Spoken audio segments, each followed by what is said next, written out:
Patuloy na hinahanap ang nawawalang beauty pageant contestant at kanyang nobyong Israeli na huling nagpaalam na pupunta sa Capas, Tarlac. Na-recover mula sa isang nasunog na SUV ang gamit ng babaeng nawawala. Saksi si Jasmine Gabriel Galban ng GMA Regional TV.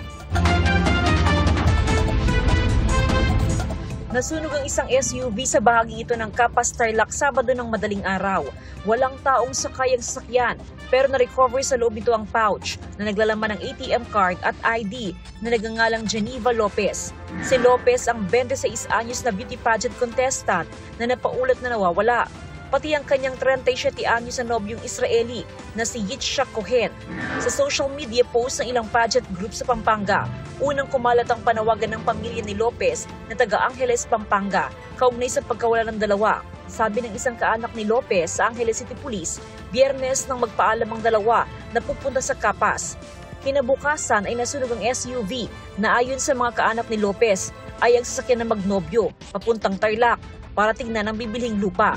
Nagpunta naman dito yung tao na meet nila and then nakausap natin sila and then nagbigay naman siya ng mga statement regarding dito. But those statement na binigay nila is still the PNP dito sa Capas is bine-verify pa rin natin. Tumanggi muna magpa-interview ang pamilya ni Lopez habang patuloy ang paghahanap sa dalawa.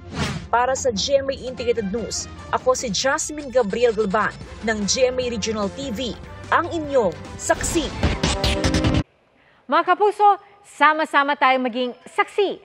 Mag-subscribe sa GMA Integrated News sa YouTube at para sa mga kapuso abroad, samahan niyo kami sa GMA Pinoy TV at sa www.gmanews.tv.